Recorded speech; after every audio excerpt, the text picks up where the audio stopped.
Is Canada like the Hotel California, where a province can join the Dominion of Canada anytime but can never leave? Did you know that Alberta's rising independence movement marks the 4th time that people in a province have tried to leave Canada? Would you be shocked to learn that Nova Scotia was the first province to try to leave Canada? Is it really possible for Alberta or any province to leave Canada? And if yes, how?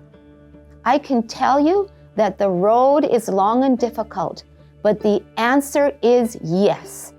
There will be many a winding trail, but it is doable. I'll be doing a series of videos, and by the end of this series, you will know the how-to. I've already explained how and why Manitoba, Saskatchewan, and Alberta came to be provinces, and how the Yukon came to be a territory. Let's go further back. A lot happened in the land we know as Canada before Canada happened. Historians really do not know when or how the different First Nations and Inuit peoples came to the region of Canada. Historians believe that Norse Vikings found their way to northeastern Canada around 1000 AD. European settlers like Jacques Cartier in the mid-1500s impressively made their way across the Atlantic in huge wooden boats. In the early 1600s, Samuel de Champlain explored the area around what is now the city of Quebec and the Gulf of St. Lawrence. French settlers followed. British settlers put down roots south of the 49th parallel.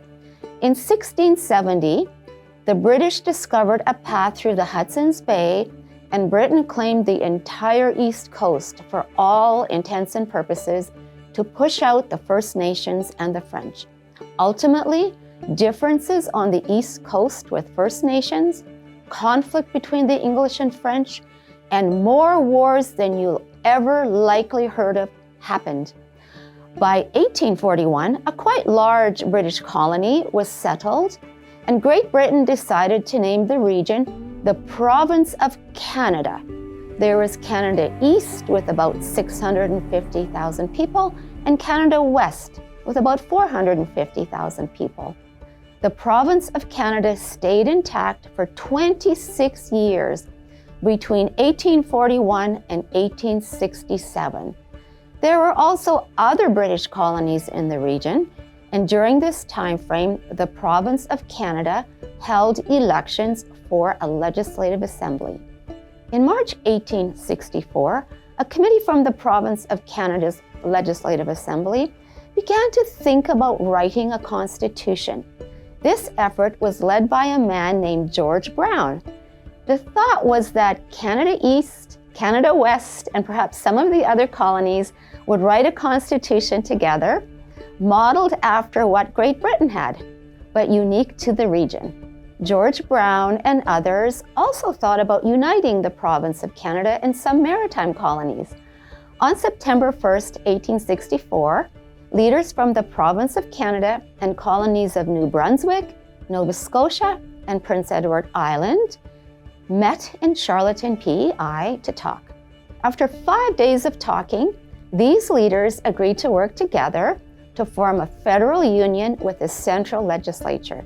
A month later, or so, on October 10th, 1864, the group invited the colony of Newfoundland to join them and met again in Quebec. The delegates adopted 72 resolutions, which included a French official language guarantee and resolutions involving property and civil rights. Most of these resolutions were included in what ultimately became Canada's 1867 Constitution Act. It took several weeks of working together to draft these resolutions. Getting agreement between the colonies to unite took longer. Prince Edward Island and Newfoundland chose not to agree to the resolutions. They did not want to join with the other colonies. New Brunswick held an election, and the people of New Brunswick voted to join in with unification. I'll repeat that. The people of New Brunswick chose to join by voting for it. Now, here is an interesting development. Premier Tupper of Nova Scotia did not give the people in Nova Scotia a voting choice. Instead, he obtained a resolution from the already elected House of Assembly in Nova Scotia to join with New Brunswick and the province of Canada. Then, the leaders of the three provinces went off to London. After all the British political rigmarole, on July 1st, 1867, the British House of Commons proclaimed the Dominion of Canada into existence with the 1867 Constitution Act. The people of Nova Scotia were not happy with Premier Tupper, to say the least. When they finally got their say 2 months later, in September 1867, in the First Dominion, or federal election, 18 out of the 19 federal seats went to candidates who were against joining the Dominion of Canada. Then, Nova Scotia held a provincial election. 36 out of 38 seats also went to candidates opposed to Nova Scotia joining Confederation.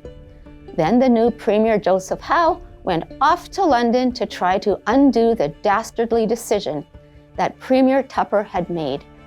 Premier Howe pled with the British Parliament to let his people go, to pull Nova Scotia out of the Dominion of Canada.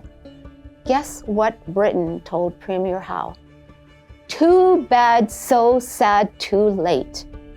Britain said that New Brunswick had joined in because it relied on Nova Scotia joining, so nope, we cannot let Nova Scotia leave. The Nova Scotia people's wishes and opposition to what had happened didn't matter. They were stuck in the Dominion of Canada. In 1870, Rupert's Land and the Northwest Territories were allowed to join Canada. Then British Columbia in 1871, Prince Edward Island changed its mind and joined in 1873. Then the Arctic Islands in 1880. Newfoundland did not join Canada until 1949. After Nova Scotia's disheartening failed effort to leave Canada, Quebec was the next province to try. We'll talk about the province of Quebec in an upcoming video. Think about this. The Nova Scotia voters did not get a chance to vote about joining the Dominion of Canada. And when the voters got their chance only 2 months later, Britain held the people against their will. Where did I find this information? Doing online research and in paragraphs 33 to 45 in the 1998 Supreme Court of Canada's Quebec reference decision. Thank you for watching and participating. If you are appreciating this historical information, please like, subscribe, and share. From the mountains to the prairie sky, Alberta